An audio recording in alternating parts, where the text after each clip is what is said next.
에스겔 11장 17절부터 20절 말씀, 여기 주보에 적힌 대로 쉬운 성경, 쉬운 말 성경입니다. 17절을 제가 먼저 봉독하겠습니다. 너는 또 그들에게 이렇게 전하여라. 이르기를 주 하나님께서 말씀하신다.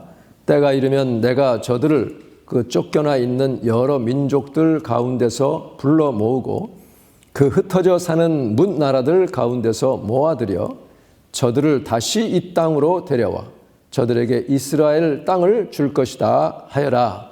18절 다 같이. 그러면 저들이 이 땅으로 다시 돌아와서 이 땅 가운데 있는 모든 보기 싫은 것들과 혐오스러운 우상들을 다 없애버릴 것이다. 다 같이. 그때에 나는 저들에게 새 마음을 주고 저들 속에 새 영을 불어넣을 것이다. 또 그들의 몸에서 돌같이 딱딱한 마음을 제거하고 그 대신에 살같이 부드러운 마음을 심어주어 저들로 내 규례에 따라 살게 하고 또 내 율법을 지켜 행하게 할 것이니 그러면 저들은 내 백성이 되고 나는 저들의 하나님이 될 것이다. 아멘. 이것은 하나님의 말씀입니다. 하나님께 감사. 아멘. 지난 시간에 이어서 지난 시간에는 새 영과 새 마음을 받으라 했고요. 그때는 에스겔 36장이었고요. 오늘은 11장, 그보다 앞서 한 6년 전에 또 예언한 그 말씀을 가지고 또 같은 내용인데요. 말씀을 나누겠습니다. 벌써 1월 둘째 주일입니다. 1월이 아직 천천히 가는 것 같지만 또 금세 지나가는 게 세월이죠. 여러분이 연초에 무슨 결심을 하셨든지 작심삼일이라고 하는데 다시 마음을 추스려서 다시 새롭게 결단하는 시간이 되기를 바랍니다. 우리가 지난 2년간 2020년 또 21년 지구 전체가 이 코로나 바이러스와 싸우느라고 많은 것들이 미루어졌고 또 많은 변화가 있었습니다. 지금 이 오미크론이 극성을 부리고 있습니다. 그렇지만 그래도 감사한 것은 이 오미크론이 왕성한 전파력으로 그보다 강한 델타 바이러스를 지금 밀어냈어요.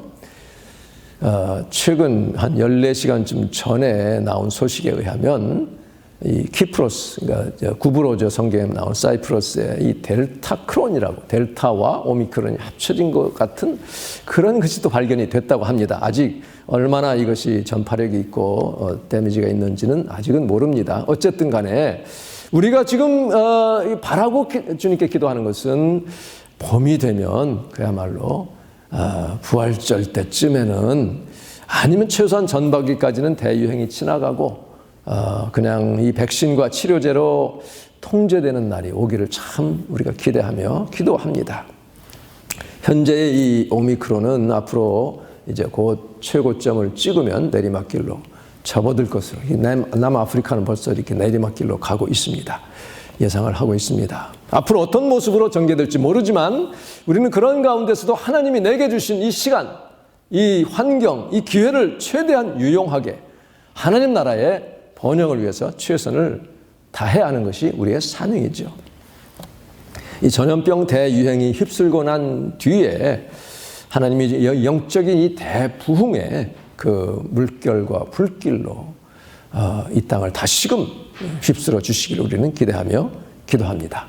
이를 위해서 우리가 참 준비하고 있어야 됩니다. 우리 자신을 위해서, 우리 교회를 위해서, 맨하탄 또 전 세계 교회의 부흥을 위해서 간절히 기도하며 더 사모하는 마음을 가져야 될 줄로 믿습니다. 하나님이 그것을 우리에게 기대하시기 때문입니다. 하나님은 우리에게 이것을 위해서 새 영과 새 마음을 주시겠다고 약속을 하십니다. 이것이 금년에 우리에게 주신 하나님의 약속의 말씀이에요. 연초에만 아니라 앞으로 날마다 새롭게 하나님은 우리에게 영적인 갱신 또 새롭게 하시고 그래서 주님 앞에 더 가까이 나아가는 그러한 주님의 그 이끄심이 우리 삶에 있어지기를 간절히 바랍니다. 이 말씀, 새 영과 새 마음을 주리라 하는 그 말씀에 다른 약속들이 이렇게 연결되어 있어요. 딸려 있습니다. 이사야 43장 19절에 보라 내가 새 일을 행하리라 하셨고요. 일어나라 빛을 발하라. 이사야 60장 지난주에 본 것처럼 이 말씀의 약속 다 연결이 되어 있죠. 또 이따가 우리가 외우겠지만 요한계시록 3장 8절 볼지어다 내가 내 앞에 열린 문을 두었으되 능히 닫을 사람이 없으리라 하는 이 약속의 말씀, 이것이 다 연결이 되어 있어요. 여러분의 삶 가운데 그동안 조금 미뤄졌더라면 2022년에 주님이 열린 문을 활짝 제 앞에 두시기를 기대하시고 기도하시고 믿으시기를 간절히 바랍니다. 내가 내 앞에 열린 문을 두었으되 능히 닫을 사람이 없으리라.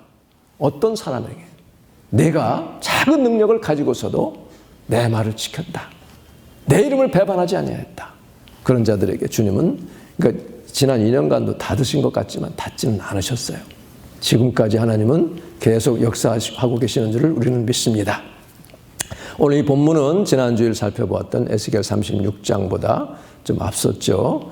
전체 48장으로 되어 있는데 이 에스겔은 제사장 가문 출신입니다. 남유다 왕국이 망하던 때가 주전 586년인데 그보다 11년 전인 597년에 느부갓네살이 당시의 그 여호야킨 왕, 마지막 시드기야 왕 전의 왕이죠. 왕과 그 귀족 고관들을 바벨론으로 잡아갔어요. 제1차 바벨론 포수입니다. 그때의 에스겔도 함께 잡혀갔습니다. 거기서 4년을 지나고 5년째 되는 주전 593년부터 하나님은 에스겔을 부르셨어요. 그래서 그바알 강가에 있던 그 에스겔을 부르셔서 그때가 30세입니다. 예언 사역을 시작합니다. 그리고 52세대는 주전 571년까지 22년간 사역을 하는 것이 바로 에스겔이에요. 그래서 그는 바벨론에 잡혀간 이스라엘 백성들을 향해서 하나님의 메시지를 전했습니다. 예루살렘 멸망 전부터 그 이후까지 22년간을 사역을 했어요. 근데 에스겔은요, 읽어보면 아시겠지만, 읽어봐서 아시겠지만, 선지자들 가운데 가장 특이하고 아주 신비한 그런 환상을 많이 봤습니다. 그리고 그의 그 체험들도, 그 행동들도 정말 비상해요. 아주 기이하고 독특한 그런 예언자입니다. 1장에 보면 너무나 아주 정말 상상을 초월하는 그런 모습들이 거기서 묘사가 되어 있어요. 네 생물, 다 사람의 또 팔이 더 나와 있고요. 또 거기에 보좌에다가 바퀴 안에 바퀴가 있는 것 같고 번쩍번쩍 하면서 들러 올리고 한 방향으로 또 일시에 움직이고 하는 여러 가지 그런 모습들을 그렇게 보여주시고 나서는 2장에서 하나님이 에스겔에게 사명을 주십니다. 하나님께서 말씀하셨습니다. 너 사람아, son of man, 인자야, 일어나라, 내가 네게 말할 것이다 하면서 하나님의 영이 임하여서 그를 일으켜 세웁니다. 그리고 하시는 말씀이 이스라엘 백성에게 너를 보낸다. 그들은 지금 나를 거슬러 반역하는 백성이다 하면서 5절의 귀한 말씀이에요. 놀라운 말씀입니다. 그들이, 이스라엘 백성들이 지금 우상숭배에 빠져있고 나를 반역하는데 네 말을 듣든지 아니 듣든지 너는 내 말을 전해서 내 가운데, 너희들 가운데, 그들 가운데 참된 하나님의 예언자가 있었다는 사실만은 알도록 해라, 이렇게 말씀하셔요. 이게 얼마나 외로운 사역입니까? 이 듣든지 아니 듣든지, 듣기 싫어하는 말을 해야 되니 인기가 있었겠어요? 무슨 팬덤이 있었겠습니까? 그러니까 요즘 대형 교회들은 이 팬덤 목회를 하는 사람이 많습니다. 이 팬이, 우리 예수민 따르는 것은 팬이 아니에요. 팬이 되어서는 안 되죠. 자, 이렇게 경고하라고 명하여 보내신 하나님이 그 이후에 보면 정말 보통 사람으로 감당하기 어려운 괴롭고 고통스러운 사역을 하게 되죠. 회개를 촉구하고 이제 깨우쳐 돌이키도록 경고하는 파수꾼의 사명을 에스겔이 받았는데 4장에 보면 정말 기이한 행동합니다. 390년간 북이스라엘이 하나님을 거역한 그것을 1년을 하루로 쳐서 390일간을 왼쪽으로만 누워서 지내라. 몸을 고정시키고. 그리고 그 다음에 이어서 40년간 유다 족속이 나를 반역한 그 죄악을 40일간 담당해서 오른쪽으로만 누워 지내라. 참 얼마나 괴로운 일입니까? 그것을 감당해야 되는 거죠. 또 한 번은 너 인분에 불을 붙여가지고 각종 잡곡으로 떡을 만들어 먹어라. 이스라엘 자손이 죄 때문에 이렇게 부정한 떡을 먹게 될 것을 네가 시범적으로 보여주라 합니다. 에스겔이 하나님 너무하십니다. 전 어려서부터 가증한 음식을 입에 댄 적도 없는데요. 하니까 그래 그럼 인분 대신 쇠똥으로 하거라. 그거 하나 면해 주셨어요. 이렇게 정말 힘든 어느 날은 갑자기 아내가 죽습니다. 그런데도 하나님은 너 슬퍼하지도 말고 울지도 말아라. 이게 뭐냐면 이것이 장차 이스라엘에게 임할 엄청난 비통한 일들을 네가 표징이 되어서 보여주게 될 것이다. 이런 말씀도 하십니다. 그러니까 선지자 사역을 감당한다는 것은 이렇게 참 이런 괴로움도 감당해야 되는 것입니다. 그런데 오늘 본문 11장은 이제 그 앞에 9장 10장에서 하나님이 자기 백성의 그 극악한 우상 숭배 때문에 예루살렘을 떠나셔요. 망하기도 전에 떠나셨어요. 그렇지만 하나님은 장차 자신의 거룩한 이름을 위해서 남은 자들을 회복시킬 것을 약속하십니다. 그러니까 망하기 전에 벌써 망할 것을 예언하실 뿐 아니라 회복할 것까지도 미리 예언을 하신 거예요. 회개하고 하나님 부르심에 응하는 자들에게 내가 지금 이 쉬운 말 성경에는 새 마음 새 영이라고 하셨는데 그 과거의 번역이나 영어 번역들에 보면 한 마음을 주고 그 속에 새 영을 주리라 이렇게 말씀하십니다. one is single heart를 주시겠다는 거, 한 마음. 그래서 이 한 마음이라고 하는 것이 히브리어 원문에 보면 레브가 하트입니다. 에하드. 에하드라는 것이 원이에요, 하나. undivided, 갈리지 않은 마음. 우상과 하나님이 갈려지지 않는 일편단심의 마음을 말합니다. singleness of heart. 마음이 오직 하나님께만 향하는 그런 마음을 주시겠다는 거예요. 이게 우리에게 주시는 약속의 말씀입니다. 주님, 저에게 이 한 마음을 주시옵소서. 새 영을 부어주시옵소서. 간구해서 정말 하나님이 기뻐하시는 그런 마음, 그런 영의 사람이 되기를 주님의 이름으로 축복합니다. 그 몸에서 돌 같은 마음을 제거하고 살처럼 부드러운 마음을 주리라. 이렇게 약속하셔요. 이게 이제 6년 후 예루살렘이 완전히 멸망하던 해 586년에 지난주에 봤던 36장의 약속이 주어지는 겁니다. 이제 그때는 완전히 회복되어서 옛 영토를 되찾고 하나님 백성으로서의 지위를 회복시켜 주시겠다고 약속하는 내용입니다. 하나님이 참 자비로우신 분이에요. 진노 중에도 긍휼을 잊지 않으시는 그런 하나님, 그 은혜 때문에 우리가 지금도 살아있는 것 아닙니까? 이것이 이제 우선적으로는 예루살렘 이제 그 이스라엘 민족들이 포로된 데서 나중에 이제 붙잡힌 지 70년 후에는 귀환을 하게 되고 예루살렘을 재건하는, 중건하는 그런 것으로 이루어집니다. 그러나 성경의 예언은 그것으로 그치는 것이 아니죠. 완전한 그 이루어지는 것은 장차 예수님이 재림하셔서 하나님의 나라가 완성될 때 최종적으로 완성될 것까지도 바라보시고 하는 그런 예언의 말씀입니다. 그래서 오늘 이 에스겔 11장 또 36절의 예언의 말씀은 오늘 우리에게도 해당되는 말씀인 것을 믿으시기를 바랍니다. 우리가 그때까지 이 땅에서 해야 할 일이 있어요. 감당해야 할 사명이 있다는 것을 우리가 이 말씀을 통해 깨달아야 되는 것입니다. 그래서 하나님 우리에게 새 영과 새 마음을 주셔서 잃었던 고토로 돌아가게 하시고, 이게 뭐냐면 우리 영적으로 잃었던 땅, 실지를 회복시켜 주신다는 뜻입니다. 코로나로 잃었던 우리 내 영적인 어떤 영역들, 자산들을 되찾는 역사가 있기를 바랍니다. 주여 내게 새 마음 주시고 새 영을 주시어서 내 이 빼앗겼던 이 내 안에 있는 영성, 믿음 되찾게 하여 주시옵소서.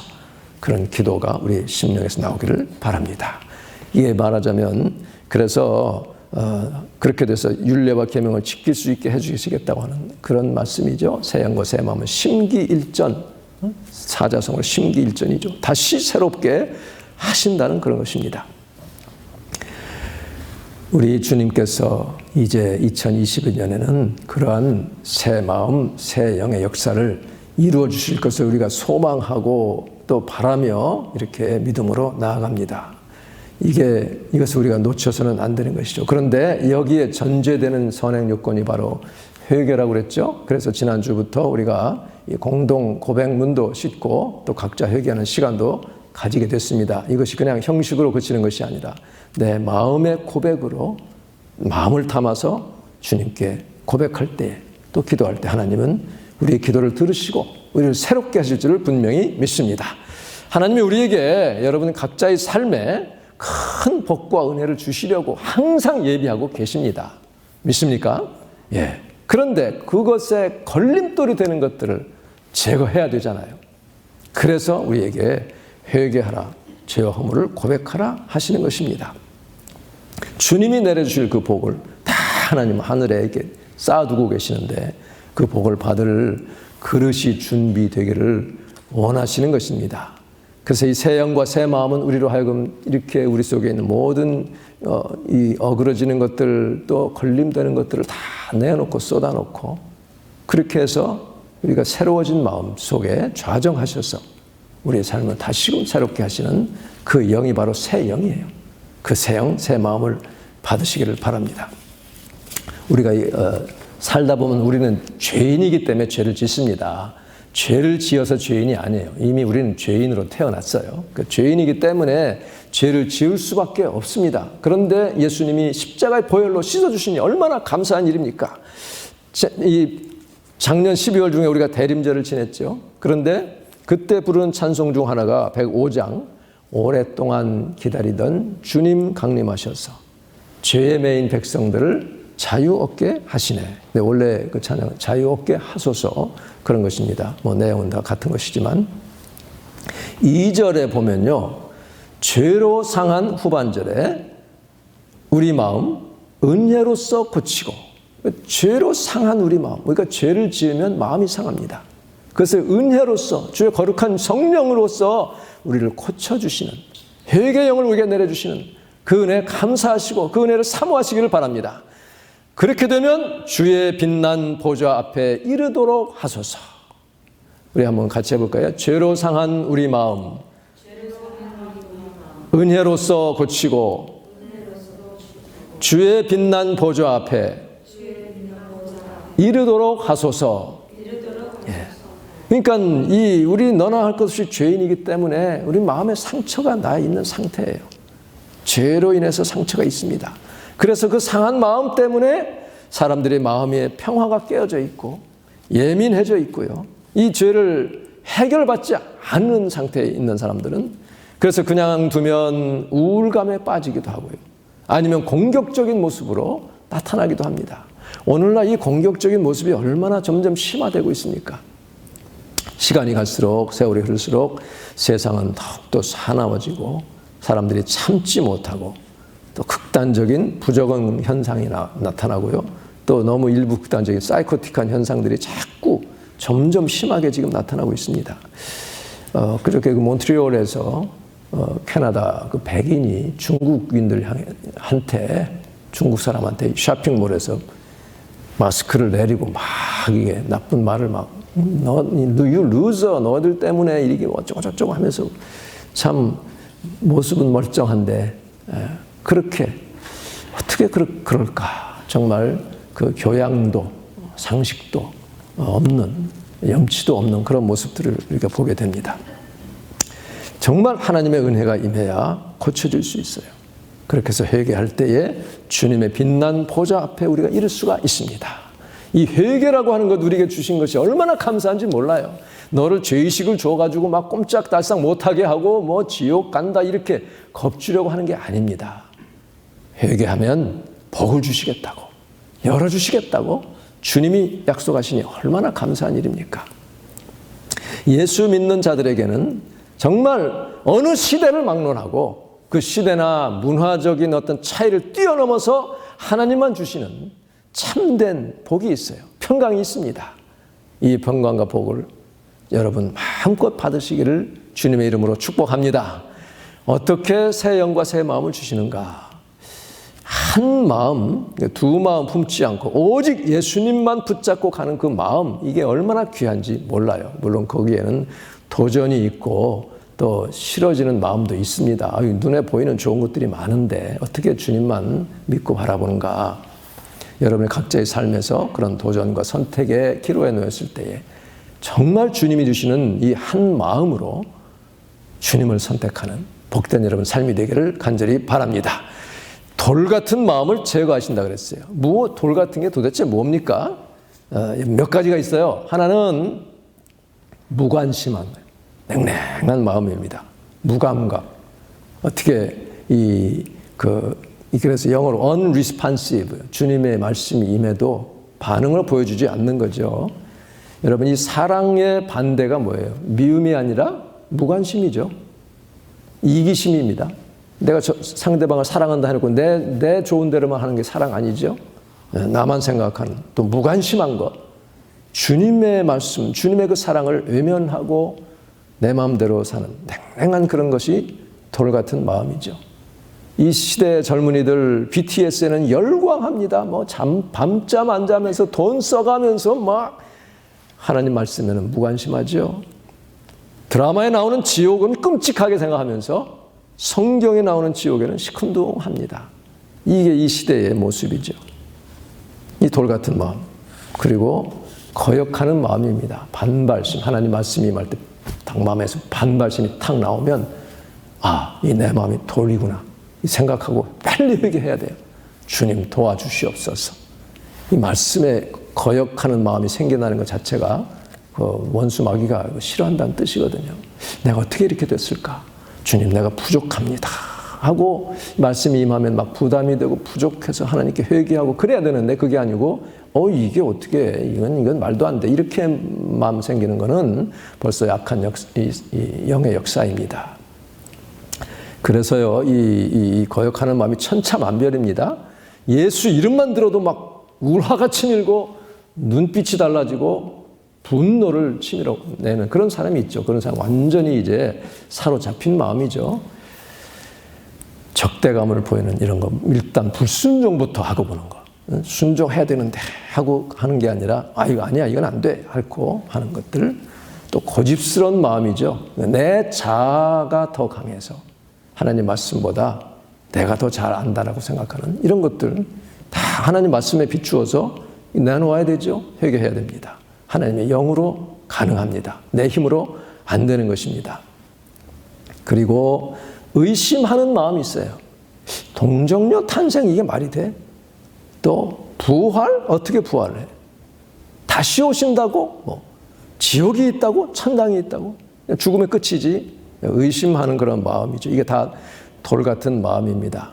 어떤 과학자가 처음에 동정녀 탄생을 자꾸 못 믿다가, 자기 과학자니까 못 믿다가는 이 생물을 연구하다 보니까 그 동정생식이라고 하는 그런 생물체가 있잖아요.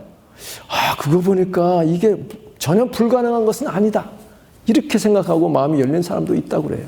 제가 그 간증하는 걸 직접 들었습니다. 어쨌든 간에 이렇게 내 마음에 어떠한 잘못된 것이 있든지 간에 주님은 이것을 주님 앞에 내어놓고 다 풀어져서 회개되면 하나님이 큰 복을 주시겠다고 약속하셨습니다.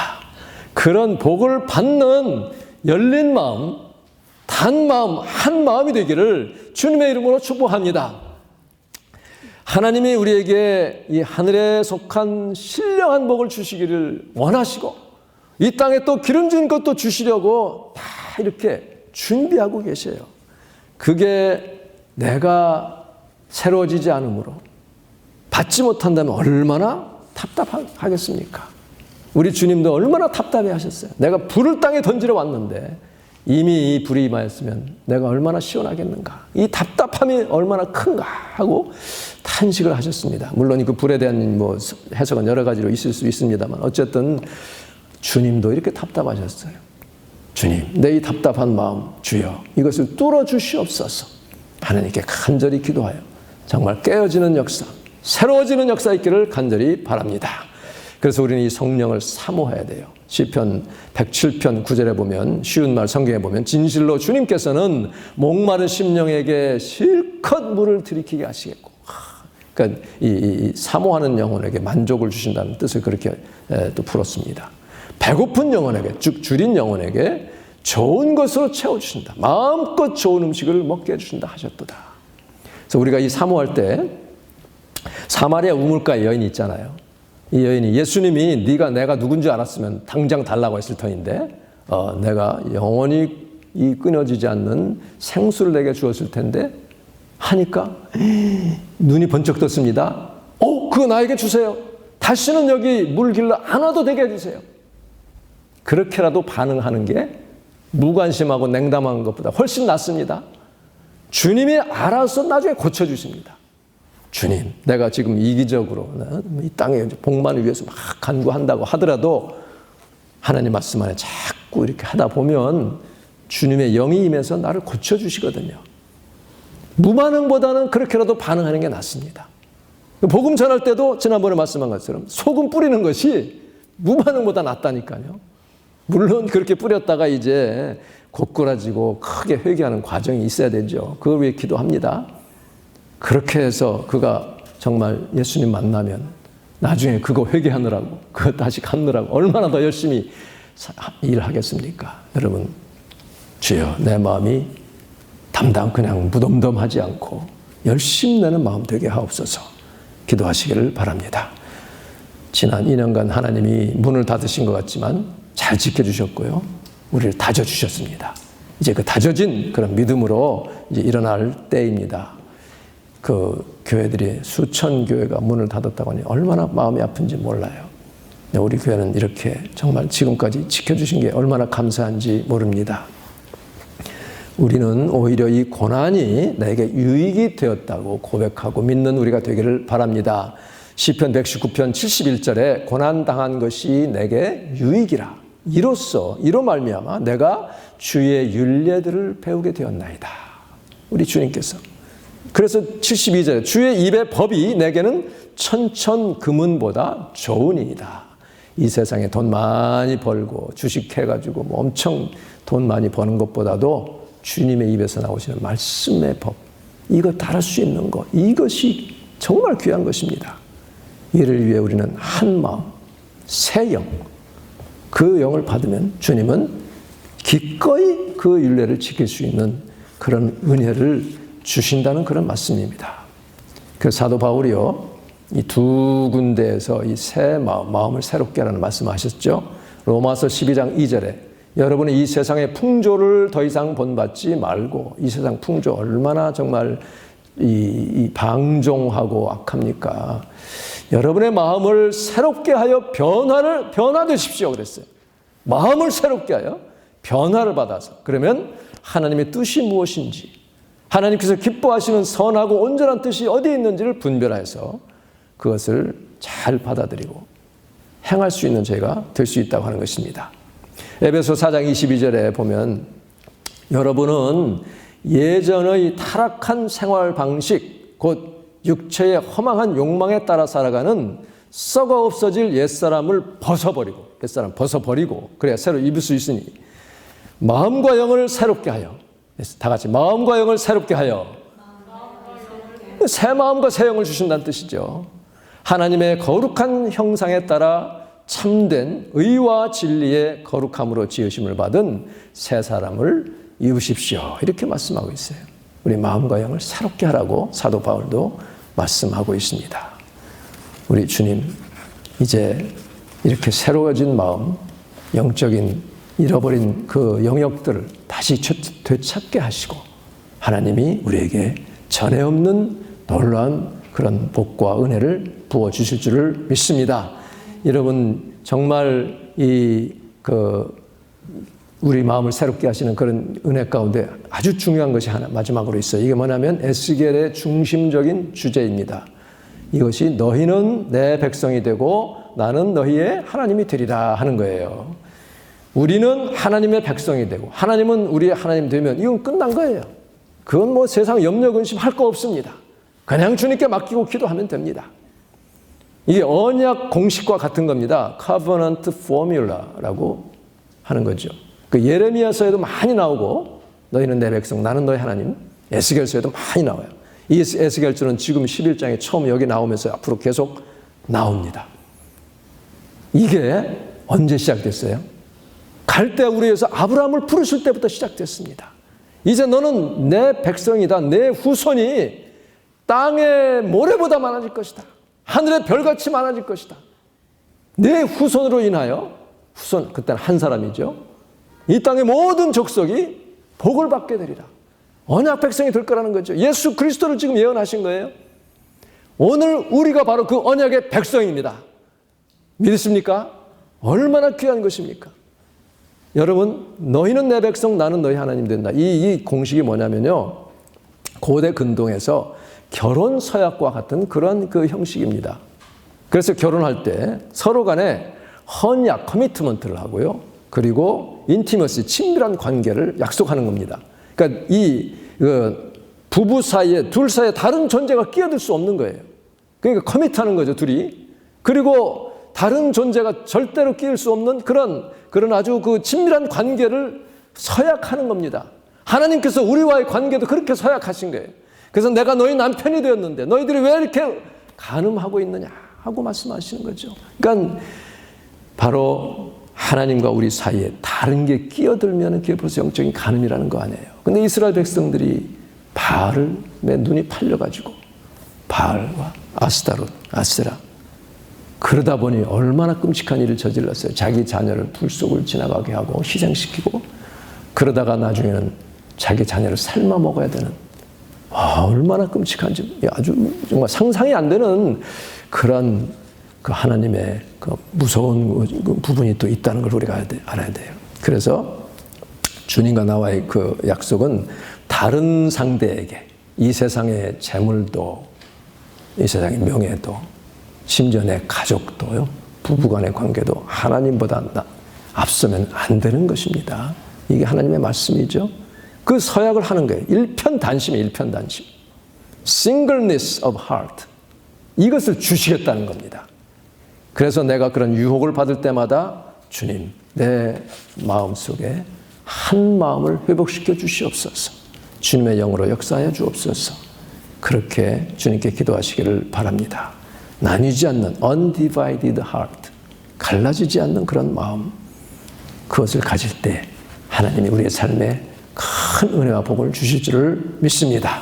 이것이 우리가 자격이 되어서 그렇게 해주시겠다는 게 아니에요. 하나님의 거룩한 이름 때문에 하시겠다는 거예요. 하나님의 그 거룩한 이름 때문에, 그 이름이 더러워지는 것을 하나님이 견딜 수가 없다는 거죠. 그래서 유일하게 자아중심이 우리에게 유익되는 것은 하나님밖에 없습니다.